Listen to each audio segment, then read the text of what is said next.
This is Ambazonia Calling. News, analysis, commentary, opinion, editorials.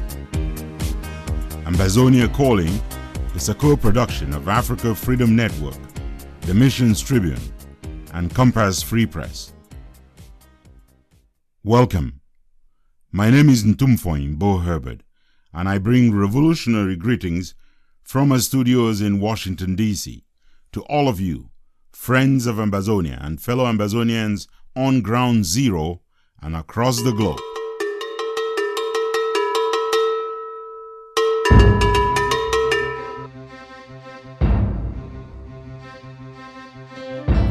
Frontline self-defense leaders for the restoration of Ambazonia have dismissed as flat-out lies the claim by errand boy and Cameroon Minister of Territorial Administration Paul Atanganji that terrorists are laying down their weapons. I am innocent here. It is indeed truly the will of our people to get the hell out of that godforsaken union called Cameroon. This is MANYU Ambe. Social media madness and prevailing smear campaigns. This is Lambert Mom. My name is Emmanuel Sapel. The CFA franc was never set up for the benefit of the people of Ambazonia. Amber coin is merely a replacement of that currency. A couple of kings of foolish, previously retired into the Museum of Dullness, are coming back in this Sunday's edition of the Crown of Shame. Wait until you hear who is in the running for Nyamfuka of the Week. I am C. Ajinvoambe. Playing the drum beats of referendum at this time is like gathering with a rake and scattering with a shovel. Tanya Jude Agua Osben. The world will call anyone seeking freedom all kinds of names. This has been the mark from Ibarikumato. Thanks everyone for joining us and for spending a part of your Sunday with us here at Ambazonia Calling. Our claims of Ambazonian exceptionalism serving us well in pursuit of our restoration quest. Are we working only too hard, or are we working smart as well? Lambert Baum has our editorial this week, and he says we have failed to learn the lessons from history and are guilty of allowing strawmen to lead. Ambazonians must learn to obey the rules of engagement in order to achieve desired results. The claim of Ambazonian exceptionalism is one that pleases Ambazonians only. Our struggle has been fraught with too many inconsistencies as we have failed to learn from history. Only a foolish fly, they say, follows the corpse to the grave. While our case is anchored on solid legal grounds and historical foundation, presenting it and defending it has proven to be a very tall order. We have been working very hard, but not very smart. It has been a leadership nightmare, financial asphyxiation, fueled by greed and brazen embezzlement, social media madness, and prevailing smear campaigns. It might not have been all doom and gloom, but the gains the struggle has made risk being overturned. The question we must now ask is, what lessons, if any, have Ambazonians learned since November 2016? It is imperative to return to the drawing board to adjust and, in fact, change strategy. The time for experimentation is over. Ambazonians must sit down and address the question, what leadership model best serves the liberation struggle? It is not by singing ad nauseam that we have a government that will legitimize the government. The scales must fall off our eyes so we can chart a way forward, else we'll use these same eyes not just to cry but to weep. What is the alternative to the current structure? The idea of a government, as enticing as that may be, has proven to be a great disservice to the Ambazonian cause. There are just too many landmines along that path that are devouring our best efforts. The setup, practicality, and functioning cannot be left to the same capriciousness that has led us to the current stalemate. Institutions are not built willy-nilly, but rather thoughtfully and methodically. We have been hoodwinked to believe that a government is the panacea to our current headaches. We must become creative and innovative. There is no doubt that with the right leadership structure, resource mobilization becomes easy and the wheels of the restoration agenda will turn even faster. We have anchored the current structures of our liberation struggle on sand and constructed straw men every now and then to compel those who disagree to either join the line or face the wrath of attack dogs or hirelings whose emotions run wild and have failed to reason. Unless we begin reasoning with our heads and not emotions, we'll continue running around in circles. Let's avail of this moment of great challenge to work on requisite structures and not waste the opportunity presented by the prevailing wahalas. This is Lambert Mbom for Ambazonia Calling. What Cameroon has done to us, I want you never to forget. The pain they have brought to bear on this generation, I want you never to forget. Not out of hate, but so that the next generation will remember and make sure they do the things they are supposed to do, never to go through this again. I will continue to play my part to ask the people of Southern Cameroon to take their revolution into their hands and continue the fight to liberate themselves. I'm sorry to say, because of France's policies in Africa, in French Africa, the state of La République du Cameroon do not have any pressure on them to find a way to resolve this issue, because they are always thinking that no matter what happens, France will always be there to give them coverage.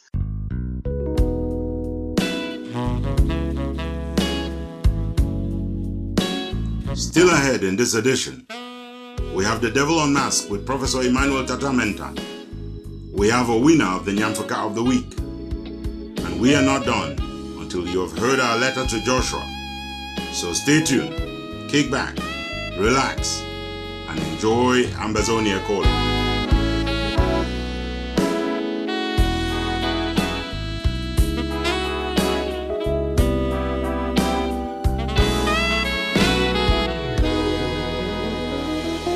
It was a week of a lot of news, unfortunately most of it heartbreaking. The man who brings us the news roundup every week, Innocent Chair, is here with the first part of that bulletin.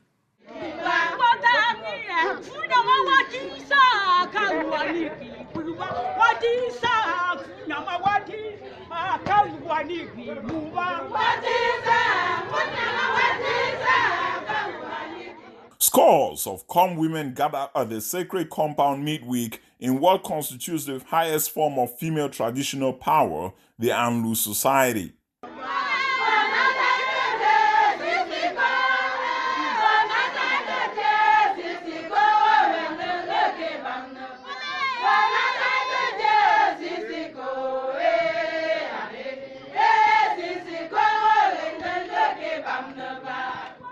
In a series of videos since gone viral on social media, the women are chanting and performing ritualistic acts that should be of grave concern to those in power in La République du Cameroun.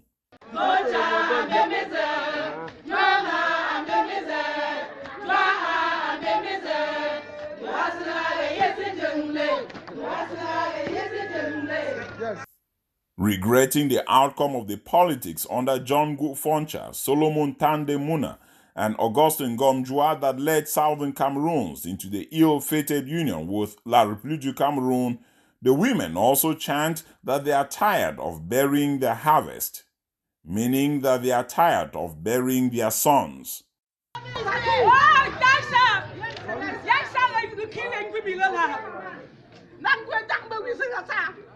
A scene where the women are acting as if they are digging a grave to bury someone is said to be more than symbolic and foretelling of a premonition.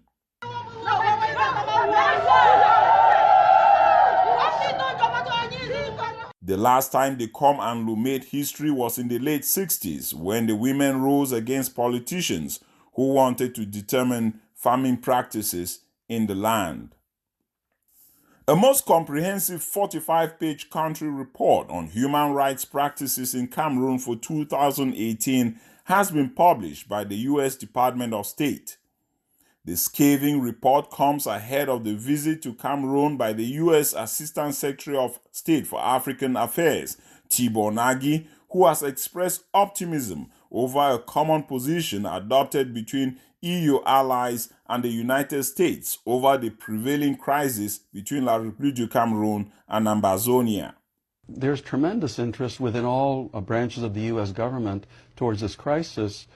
The United States is greatly concerned with what's going on in Cameroon. I mean, we consider Cameroon a long-term friend. We consider it essential for the stability in that region of Africa.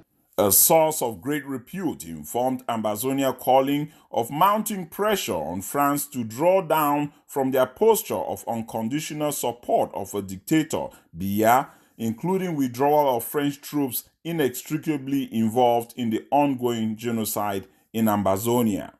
We all know the history, we all know where this is coming from, and the Anglophone population of Cameroon would very much like to be considered as first-class citizens, and there is a sense that they feel like, and they have felt a long time, like they're second-class citizens. Meantime, La République du Cameroon's errand boy and Minister of Territorial Administration, the genocidal enforcer Paul Antanganji, has peddled yet another series of lies regarding assistance to the over 500,000 internally displaced Ambazonians and those who he claims are terrorists who are lining up to surrender their arms and be pardoned by the colonizer-in-chief, Paul Biya. On one hand, we are providing humanitarian aid. On the other side, we are educating the population, telling the terrorists to lay down their weapons, as President Paul Biya said, so that they can come back inside the republic. And when you lay down your weapons, you go to a vocational training center where you can learn any trade. You can be a carpenter, you can be a mechanic, you can be a tailor, but at least you come out with something. So we use this opportunity again to make this appeal to those who are in the bushes. So many of them have laid down their weapons, and we are still asking the other people to lay down their weapons. And I want to make it very clear, those who voluntarily lay down their weapons will not go to jail. Those are instructions from the President of the Republic. On the phone with Sokadef leader Dr. Ebenezer Akwanga, he laughed it off and said not one of his troops has surrendered, adding that Paul Antanganji may want to know that the fighters have been in cities now for a while. We have Mundemba, we have Mbonge to occupy, and Hui, so smaller villages around push the population towards this area. Similarly, in MEZAM, we have Bamenda, we have Bali, I think there is Santa, Santa. Meantime, Tiger 1 reassured that not only will the Tigers never surrender to La République du Cameroon, he promised a gift to Paul Antanganji in the very near future. Yeah, this is Germaine Zinjo. My people call me Fearless. One of only 2 Ambazonian women locked up with regards to the Ambazonian restoration quest at the Kondange Central Deplorable Prison, Germaine Zinjo, aka Fearless, has put an end to the silence that has characterized her since her arrest and abduction from Limbe in the southern zone late in 2017. In a rare audio shared with Ambazonia Calling, Fearless starts by recounting how the 2 Ambazonian ladies at Kondange refused to join Cameroonese in celebrating Women's Day last week. The women have gone for the Women's Day march past, but the 2 of us have insisted that we are not part of them and we are not going to go outside there. She then pivots to an appeal for help from Ambazonians who, she asks, not to forget about them and what they have sacrificed and are enduring in addition to what their families are suffering. What we are pleading with you guys is that as you are out there, you should put us in your prayers. You should try to put us in your monthly budget. No matter how small, we always appreciate. We are trying to do everything in our power to keep going. It's really not easy. And for the boys, this past few days, it's been very difficult for them to eat. Very difficult until it leads to fighting, which is not good. We cannot be fighting amongst ourselves. Chip in whatever little extra you have. It will help us go a long way. It will strengthen us. It will make us know we have people who love us. It will help us know we have not been forgotten. It will help us know our brothers and sisters are out there. In spite their conditions, Fearless expressed unshakable faith in her creator and the Ambazonia cause for total independence. Like I said, I am fearless. I don't care what I go through. I know it is for my people. I know it is for my generation yet to come. Even if I don't see the day, my generation to come will see the day, and I will be proud wherever my spirit will be. Leaders who are working for the All Southern Cameroon's People's Conference in Washington, D.C. at the end of March in Washington, D.C. are on the media blitz, defending and explaining why it is of critical importance to hold the meeting. In the latest outings, Dr. Ntumfoyn answered questions on Amber TV, while Dr. Ebenezer Akwanga hosted his own live show, answering several pertinent questions on Saturday. You are listening to Ambazonia Calling, your space for educated news analysis, informed opinions and commentary towards the recognition of a free, independent Ambazonia. I am Innocent here. Stay with us.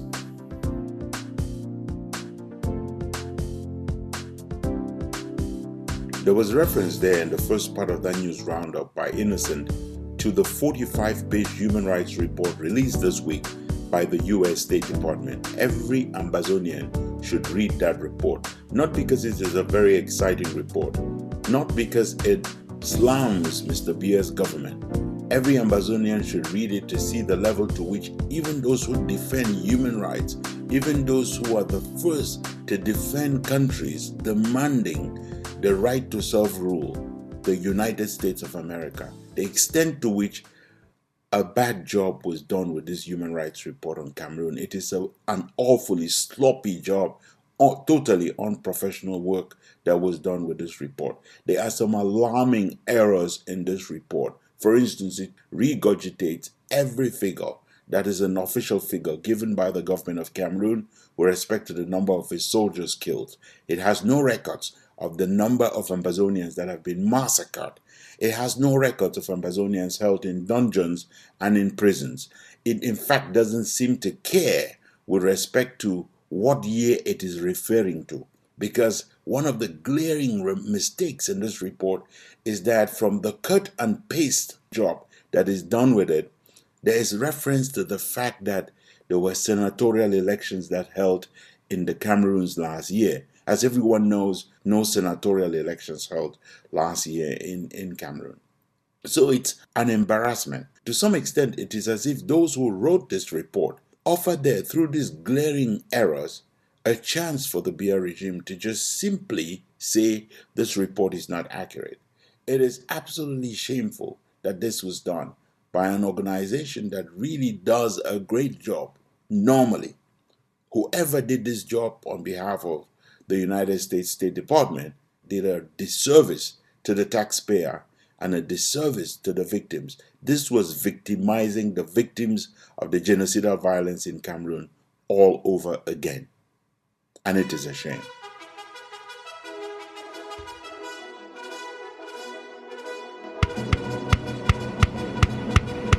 Restoration train is going to the mountains. Restoration train is going to Bamenda. Restoration train is going on to BOYO on the restoration journey of our liberty. Restoration train is moving very steadily. Restoration train is hooting very loudly. Restoration train to carry everybody on the restoration journey of our liberty.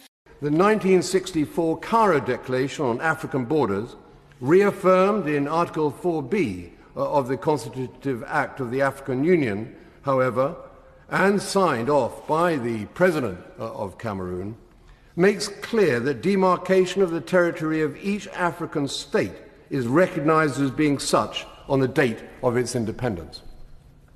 Does the United Kingdom government accept this to be the case or not?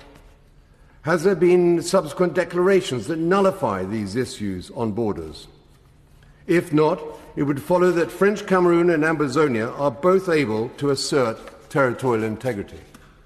At no time before or after its independence from France was the southern Cameroons part of that country known by its French name and style as La République du Cameroun. So, restoration train is Ambazonian train. Whoa.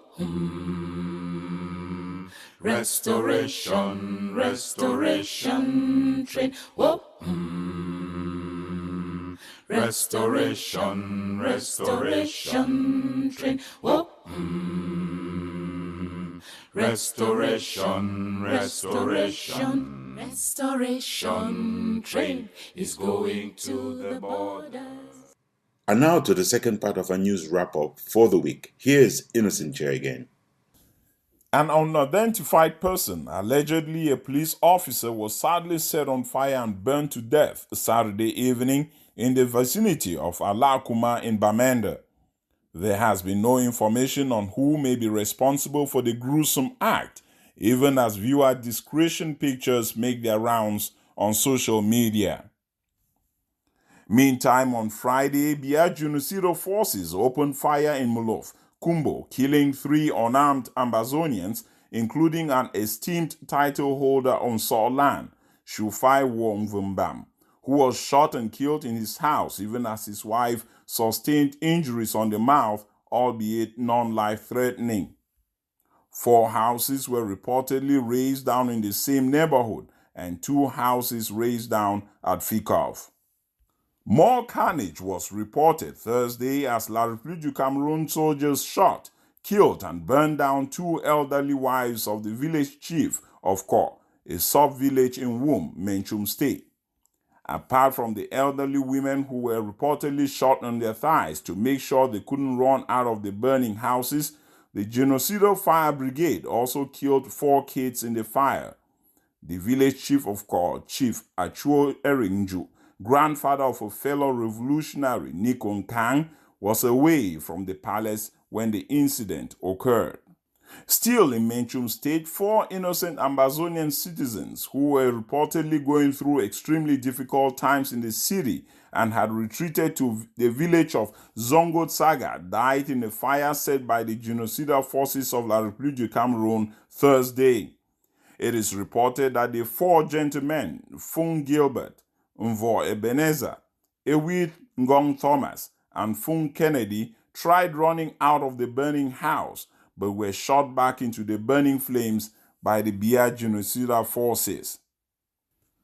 Unverified sources reported Thursday of a deadline issued by the Field Marshal of LEBIALEM to all La République du Cameroun telephone operators in Ambazonia, notably MTN, Orange, and Nextel, to reconnect their lines or face dire consequences to their installations.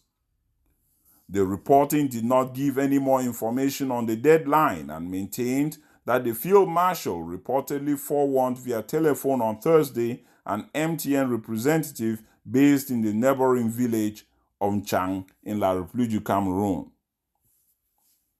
Finally, in foreign news, Cameroon has been suspended from the World Trade Organization (WTO) following multiple years since 2015 of non-payment of annual contributions amounting to CFA 180 million francs or about $300,000.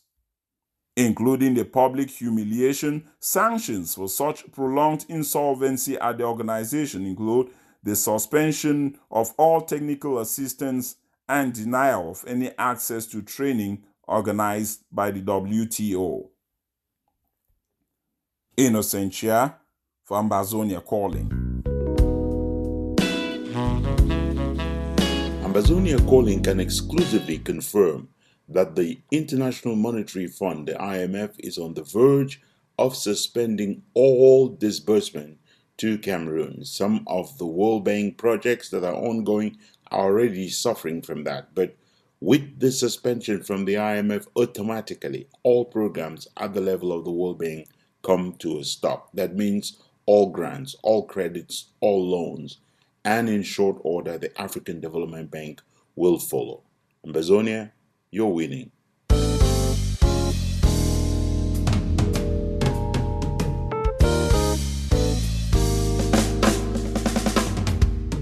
Welcome to our special interview segment, The Devil Unmasked, The Truth Out.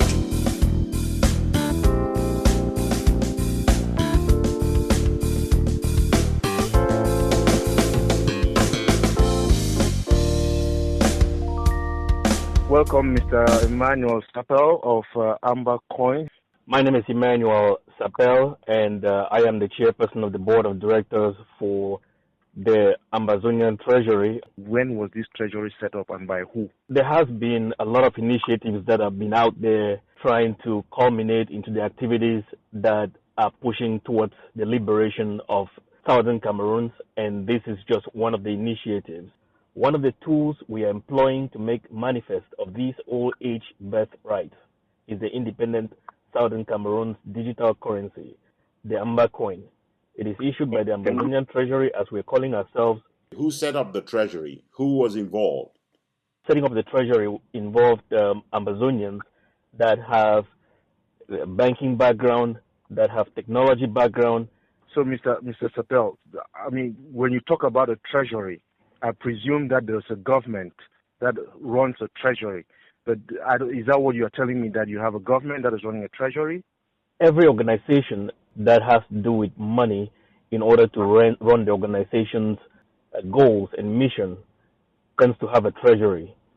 So the name Ambazonian Treasury is just a name given to this institution in order to execute its mission and make sure that it fulfills its promise. But when I read all about the Amba coin, which we are going to come to in a second, you are saying that these are backed by resources in Ambazonia. So I do not seem to understand how the resources of a country, Ambazonia, that are being run by individuals of an organization that they're calling the Ambazonia Treasury. There seems to be a disconnect. Can you clarify? That is correct. We have as our intentions to begin to support efforts that lead towards the freedom of the Federal Republic of Ambazonia.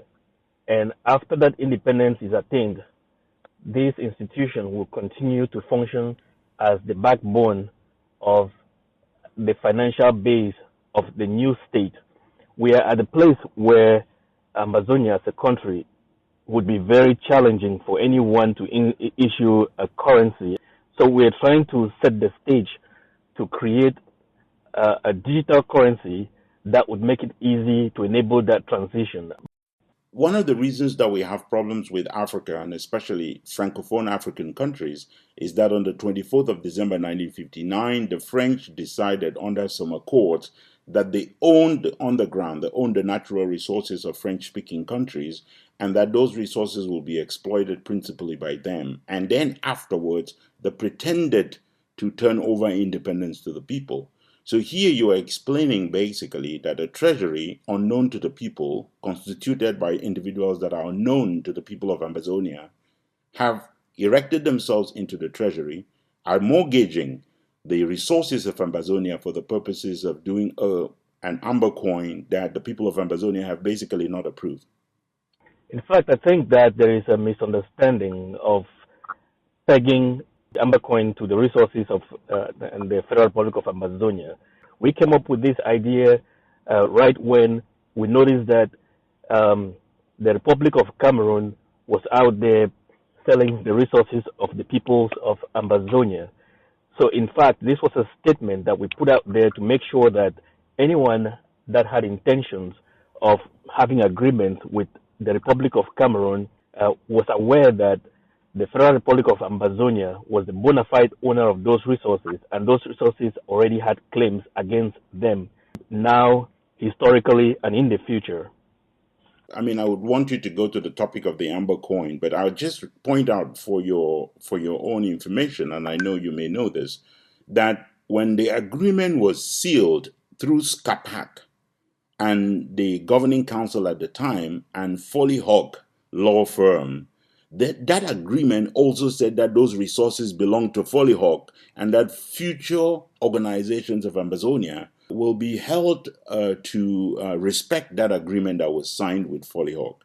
This is the kind of stuff that we are looking at. It looks very similar, but talk to us about the Amber coin. What is it exactly? You mentioned it was not a currency. So we all know that the CFA franc that is being used today in Ambazonia was never set up for the benefit of the people of Ambazonia. Amber coin is merely a replacement of that currency. You said earlier on that this is not a currency. I don't understand now. You are saying that Amber coin is going to replace the CFA currency. Is there some disconnect there? I'm not sure there is a disconnect. Amber coin is a currency. It's a digital equivalent of a currency.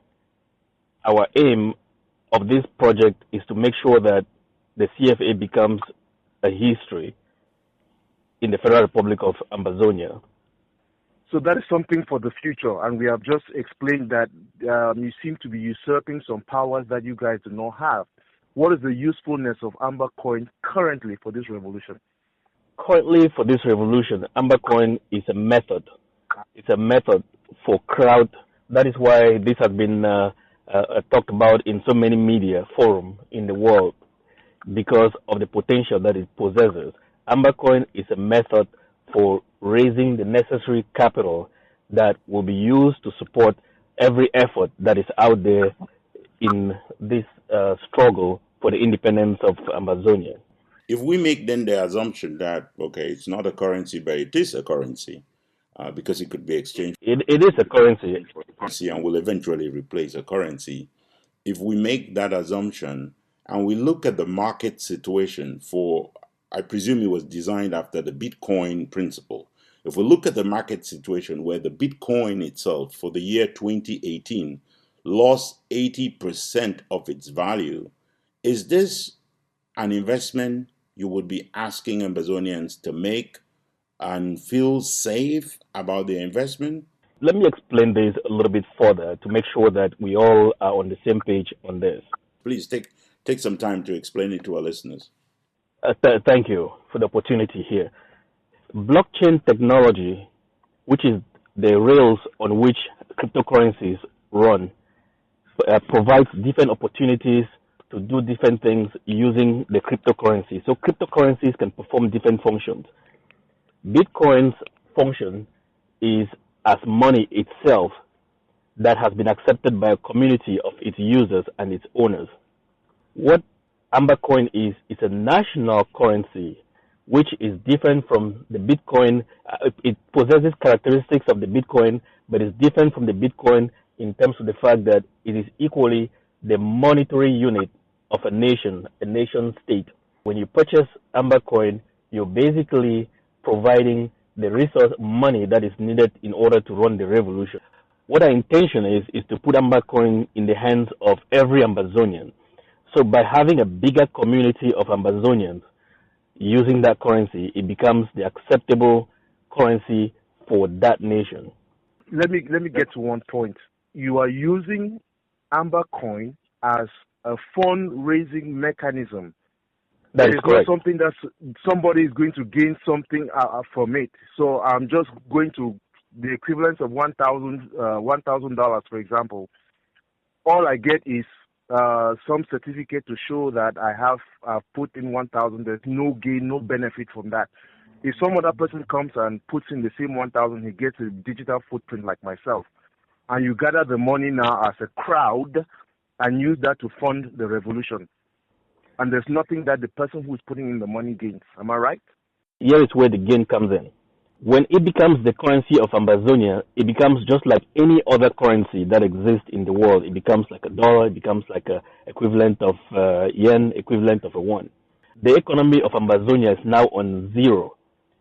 So you're going to have a situation where when the economy starts to grow again, when the demand for money services, the demand of production, demand for everything else starts to grow in Ambazonia, you would have a situation where everyone will be looking for the Ambazonian currency in order to do business in Ambazonia. When you try to purchase the Ambazonian currency at that point because of the larger demand on a fixed supply or on a limited supply, then the value goes up. So that is where the benefit will come about. So what you are saying is, I'm going to put in money for some future, for the hope of some future gain, and there's just that possibility that when Ambazonia truly becomes independent, and by that I mean when we actually set foot in Boya, we can actually decide not to recognize the digital currency that you are suggesting, and all the investments then could become zero. What I'm saying is that we need just a few Ambazonians to purchase Ambazonian currency. The rest of the investment world will do the rest. Your paper says you are hoping that 2 million Ambazonians in the diaspora will be able to purchase Amba coins. Since December 2018, how many Ambazonians have purchased this coin? Every Ambazonian can actually go to the website, Ethereum platform, or any other digital currency platform and be able to see that information. As of now, I don't want to give because that number is a moving target. Right now, by the time I checked, there were over 364,000 holders of Amba coin. You said holders of Amba coin. What is the possibility that the people of La Republique against whom you are fighting could not come in and buy up all the Amba coins and again just throw that away? What is the security for that? We thought about that as well. We have a limit to which any single entity or individual can purchase in order to not impact the value of the overall capitalization of the market. So you're saying basically, one, if you fund this, you will be funding the revolution. But also you're saying we have no authorization to be doing this on behalf of the revolution from any of the groups, except that we are information engineers and bankers and financial gurus. Would you admit that if another group were to set up the Yaba coin right now as an equivalent currency for Ambazonia and to claim the resources of Ambazonia as backing that currency, they would be doing exactly what you did and they would have equal right to do that? Would you contest that? I would certainly contest that on the basis of the fact that I am not asserting the statements that you just made. I am asserting that Amba coin we would make sure that it becomes the currency of the Ambazonian people. So that is how are you going to stop other individuals from starting up a similar kind of initiative and calling it whatever they want to? We cannot stop anything or any initiative that individuals are taking. Instead, actually, we encourage those types of endeavors because they bring in competition. One quick question. You said 364,000 holders. Let me just clarify. Are those individuals holders or you mean coins? And from that kind of purchase, would the information be available as to how much support you have given to the revolution at this point and who exactly has received that funding? At this time, when I say holders, I am implying individuals. I do not have the information on who is the dollar value behind those purchases, and I do not have the information on who exactly has received funding, because as of this time, even if we had that information, we would rather not provide it because the various entities, the various stakeholders have already been contacted. There's a form on our website to reach out to us and request for funding for initiatives that may move Ambazonia forward. If an Ambazonian wants to buy a coin, how much is that in the market right now? A single Ambazonian coin is going for 25 cents. 25 cents is the rough equivalent of about 180 or 190 francs CFA. That may be correct. What criteria do you use to determine which initiative to fund? I will give you an example. We talked about Foley Hog. Everyone understands that in order to be successful, you have to equally have a diplomatic arm that would help to push for you in the big communities that are out there, international communities. For programs like those, we would definitely do those. For events that the government of the Republic of Cameroon has deliberately, and part of its strategy and tactics has been to scorch our people. Efforts that will go towards bringing the reverse of what that intentions or what they're hoping to accomplish will be assisted or will be supported. We have an independent institution that are the ones that make those final decisions as to what pushes the revolution forward. You're not saying that any revolution, any member of the liberation movements has endorsed this initiative. Is that accurate? And none of them has cleared or has approved or has said we have a stake in it? I would like to say that when we started this initiative, we reached out to the various leading groups.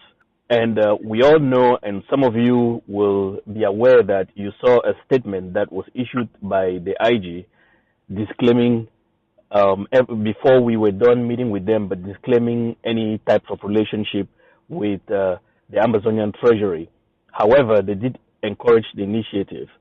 Besides them issuing a public statement, every other group that we met with did not issue any statement, but they were very encouraging of the efforts, and they actually, some of them assigned individuals that are working with us. Could I just say for the record that without issuing a statement, Maurice did not approve, because investments that involve individual Ambazonians over an idea that was not clearly defined with respect to treasury or the mortgaging of resources was not something that we were going to back. So that is a fair statement. Why would anyone in the international community be buying a currency or a crypto coin that you just mentioned or an amber coin whose lone purpose, as you explained a moment ago, is to fund our revolution? And they are not making any money unless and until it is endorsed by Ambazonia. When we have enough individuals that are using the currency, that are holding that currency, that can use it, it becomes a medium of exchange. Because what we would do is to allow you who has an Ambazonian currency, an amber coin, to be able to exchange that for any other currency that you would desire. Our app, which will be coming up very soon, will be deployed to the market in the next several days or week. That app would actually allow you to equally be able to send and receive amber coin and convert that amber coin just exactly like mobile money. Some closing messages with respect to what you would like Ambazonians to take away from this. We all on our various ends are working tirelessly, spending sleepless nights to make sure that we guarantee a free state. And for this effort to be successful, they have to go out there and replace the CFA with an amber coin. By them using that currency would also push the investment currency investors to equally put additional resources that are needed in order to make sure that we continue to pursue this opportunity. Now we are setting the stage now for the banking structure of the central banking structure of the future Ambazonia. We thank you very, very much for taking time to talk to us on the program. Thank you, Lambert, for working on all the research with respect to this. We are definitely going to be saying a lot more about Amber Coin. We are asking our people to invest wisely, take a good look at what it is, and plunge if you know that you agree or that you've done your homework. Thank you very much for the opportunity. Our website has a lot of the information, ambazoniatreasury.org, for additional information, and we are always available to answer any questions that Ambazonians may have. Thank you very much. Thank you.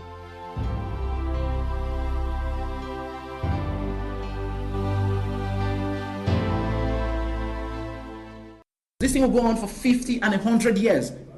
You cannot kill everybody. And even if you kill everybody, the stones would avenge for the blood that spills on them. The soil will get up and start fighting.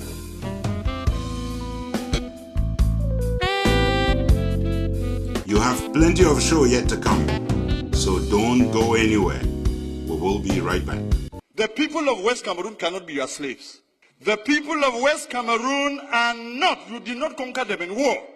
The problem we have in West Cameroon is the problem that will bring down Cameroon. When people have had pent-up anger and pain, humiliation, for over 50 years, when it bursts out, you will never be able to control it. They will sooner realize that the people of Ambazonia will not surrender. They will sooner realize that you can arrest and kill, but the more you arrest and kill, the more you energize the people's spirit.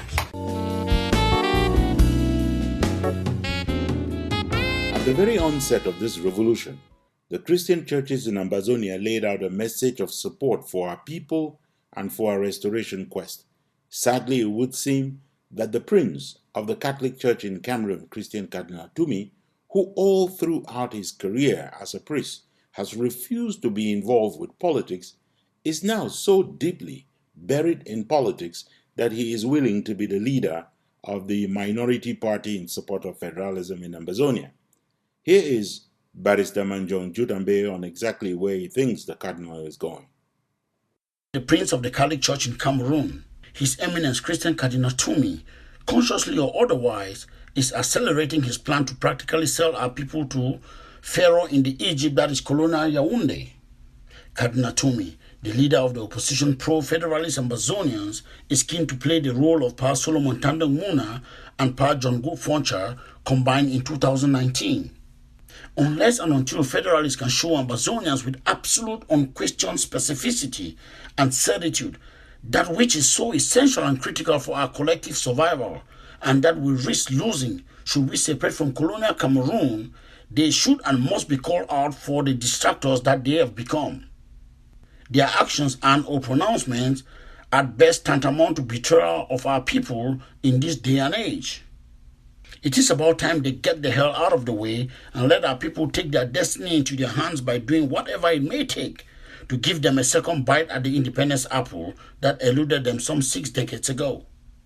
Conversely, Ambazonians seeking separation must do that which they should have done more than a year ago, to demonstrate to the world in no uncertain terms that their position holds a majority view, and that it is indeed truly the will of our people to get the hell out of that godforsaken union called Cameroon. If you think I'm angry, then you got me right. I'm boiling with anger, and I think all Ambazonians should be. We must do whatever it takes to prevent not only the Paul Atanganjis, Finemunyangs, Musonges, and the John Gutes of the Biya regime from bundling us back into the house of slavery. We must also stop the bunch led by His Eminence Christian Cardinal Tumi and call them out for the evil they seem comfortable to defend with their palpable and criminal silence. The Cardinal, Mr. Elliot Smith, Mr. Agbonkongo, and the rest of the latter dame Munas and Fonchas in our midst must be told that our people will never forgive them. The Federalists, Unionists, and all those who've decided to rob our people of their birthright and their Ambazonian citizenship must be told that a day of reckoning is coming. And very soon too, I must add. If not in this life, then definitely in the life after. This is Manjong Jutambe for Ambazonia Calling. This is Ambazonia Calling. A few voices have been heard calling for a referendum in Ambazonia, but as Tanya Jude Agua Ozugen now reports, a referendum would be exactly the wrong thing to do. In March 1975, Margaret Thatcher described referendum as a device of dictators and demagogues. Thatcher was quoting Clement Attlee, who noticed that Hitler, Mussolini, and Napoleon III used referenda to legitimize decisions they had made. More recently, in 2014, Russia used a referendum in a desperate attempt to legitimize Moscow's annexation of Crimea. Both choices available in the referendum will probably have resulted in separation from Ukraine. The status quo was not an option on the ballot paper. Clement Attlee and Margaret Thatcher knew what they were talking about. In 1972, Amadou Ahidjo, a dim-witted autocrat, bereft of any political legitimacy, trampled on Article 47 of an already evil constitution to offer the 20th May 1972 referendum as a device to abolish the slave rule which Southern Cameroonians had enjoyed since 1954.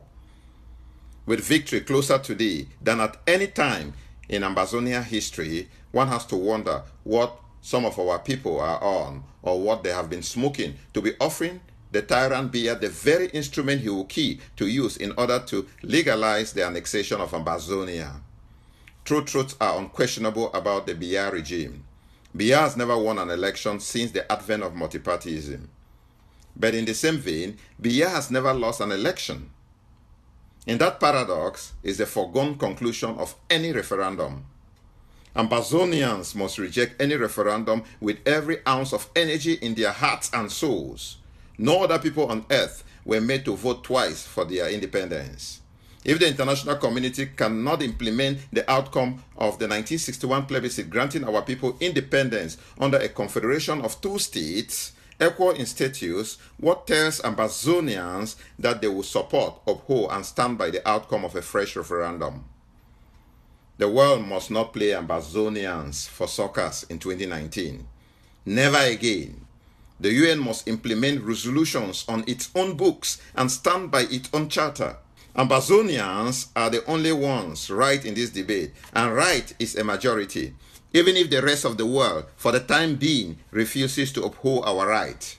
The only thing the world needs to know from Ambazonians is that we will not blink. We will never blink. This is Tani Jude Agua Ozugen for Ambazonia Calling. Restoration, restoration, restoration train is going to the borders. Ntumfoyn, Restoration train is going straight to Kumba. Ntukumbo, Restoration train is going on to Bali. Ntumfoyn, Restoration train is going to Victoria. Restoration train is going to Muyuka and to Ekok.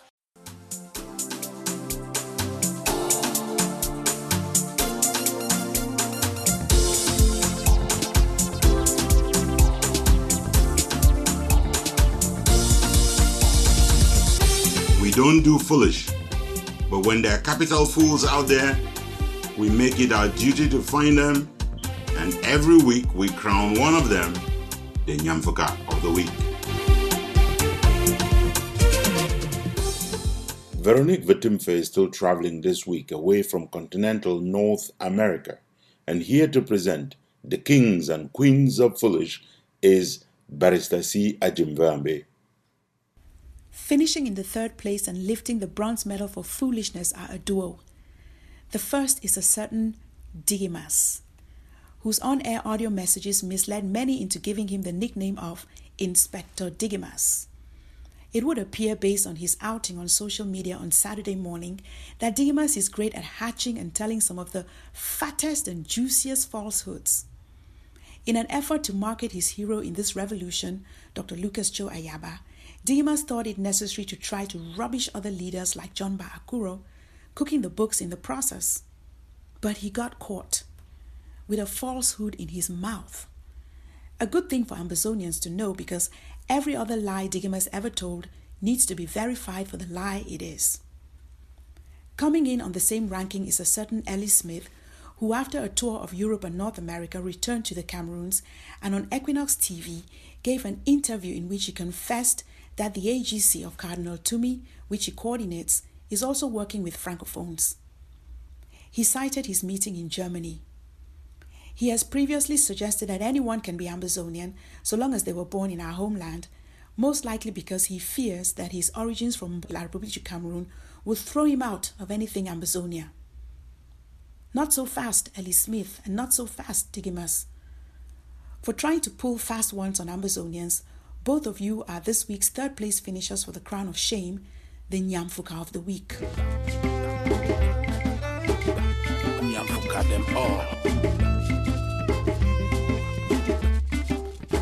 In the position of runners-up is comeback kid and once retired but resurrected king of foolishness at the Cameroon's Ministry of Territorial Terrorism, Atanganabia Paul. This week, the man, only one of the two to have been picked back up, dusted and refurbished from the Museum of Foolishness, stood side by side with the resident representative and coordinator of the United Nations in Cameroon to sell falsehoods. In what is a continuous effort to avoid being dragged before Alibaba's criminal court on embezzlement charges, Paul Atangananji claimed, falsely of course, that the Biya regime is providing humanitarian assistance, that the tyrant Biya has issued an amnesty for all fighters who lay down their weapons, and that many fighters have laid down their arms. These are all falsehoods told with the UN resident representative serving as witness and backdrop on CRTV cameras. Paul Atangananji, whose real name is actually Peter Atanganji, is this week's second place finisher for the Crown of Shame, the Nyamfuka of the Week. Nyamfuka them all.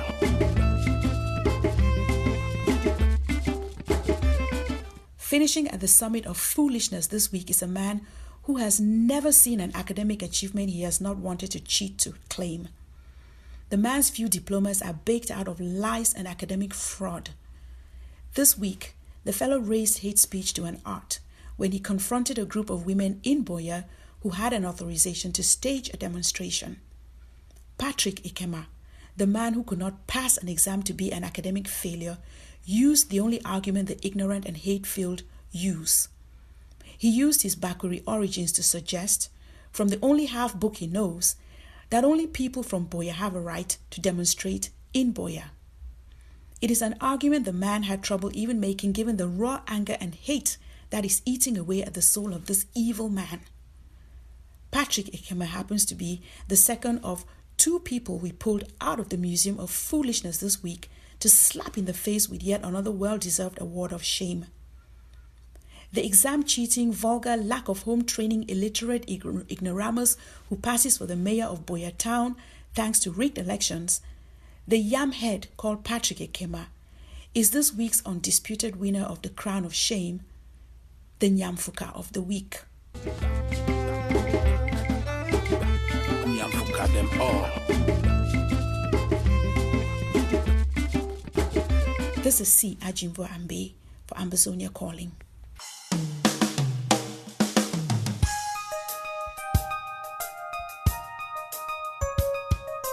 This is Ambazonia.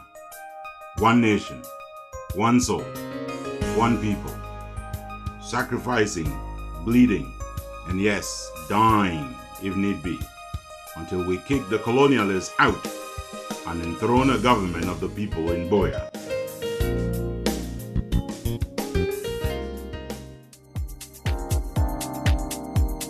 This is Ambazonia Calling. Because you have your army of occupation out in West Cameroon, you believe that when the people will rise, even if you took the whole of the French army and added to yours, you will never bring them down. And I call on all Cameroon soldiers to lay down their arms within Ambazonia and to turn their arms against the very system that has made them slaves in the land of their birth. For more stories from around the world, go to the World Wide Web at themissionstribune.com, compassfreepress.com, and africafreedomnetwork.com.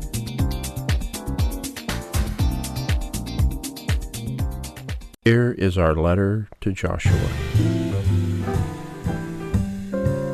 Dear Joshua, I heard your complaint.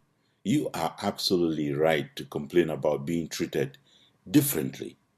I mean, they are meddling in the internal affairs of your country. Unfortunately, the one who is coming to you from the United States, the one who is visiting this week, the one you are accusing of meddling in the internal affairs of your country, he knows you too well. Thibaut Nagy, he was number 2 at the embassy when you were an election thief in 1992. He knows you too well. He knows your country too well. He knows the problem of your country too well. But then, of course, that leads to you being treated differently. I mean, how can the Canadians, the South Africans, the French do nothing after your embassies in those countries were ransacked by all those Ambazozo hooligans? That's part of the conspiracy. How can the American Assistant Secretary of State for African Affairs put you on blast when you are such a wonderfully well-loved Nkunkuma, one who has been re-elected, what am I saying, reselected with 71% of the vote only last October? Which other leader in Africa has won elections recently with 71% of the vote? You are a special fellow. You are right about being treated differently. After all, what did Gaddafi do before being chased from the presidential annex palace in the desert city of Sirte, and then forced into a drainage pipe from which he would be later dragged out, tortured, and executed at the behest of the French? Gaddafi, he just called his people, he called his opponents rats and roaches. He promised them rivers of blood. Gaddafi threatened rivers of blood. That's the big difference. He threatened. You, Joshua, have delivered oceans of blood, and you have not been shy about calling your political opponents rats and dogs and secessionists, people who must be liquidated. Indeed, you are right about being treated differently. After all, what did Laurent Gbagbo do in Côte d'Ivoire before Francis Nicolas Sarkozy and America's Barack Obama decided to lead a military invasion which dug him out of the bunker of the presidency? What really did Gbagbo do to be dragged before the International Criminal Court at The Hague? Why am I asking? The International Criminal Court itself has responded to that question.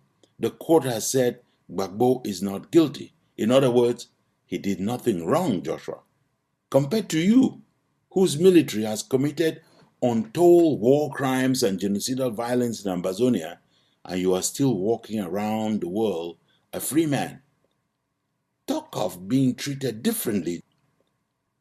For once, I agree with you, Joshua. The West has got to stop this favoritism and treat you like the criminal in power that you are.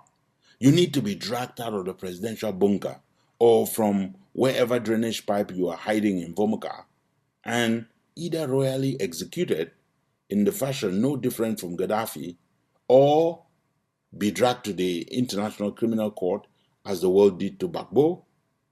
For once, the choice is between being executed at a drainage pipe and being dragged to the International Criminal Court. I know you like life. Especially if the criminal court is close to Geneva. You could go back to the Intercontinental. I can understand you, Joshua. For once, I agree with you.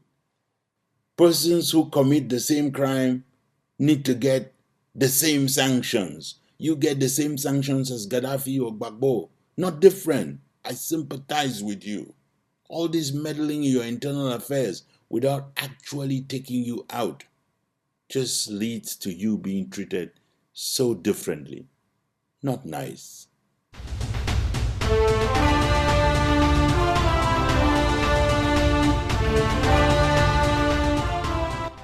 You have been listening to Ambazonia Calling. We came to you from our studios here in Washington, D.C. Our producers today, Jeff McCoy, Logistics, Joe Costa, and Crystal Cunningham. Our music is from Ken Wanaku, the monk, from Balikumato Vatsukov himself, from William Ford, an Amber music star of blessed memory, from Eric Matisse on the web at soundimage.org, and from Prince RWANDA-TYPE of Ajam, Sonicatron, USA. Ambazonia Calling is a joint production of Africa Freedom Network, the Missions Tribune, and Compass Free Press. You can find us on the web at missionstribune.com, at compassfreepress.com, and at africafreedomnetwork.com. Next Sunday is another date. Until then, keep the spirit, keep the faith, keep up the good fight for justice and independence for Ambazonia. Stay Amber strong.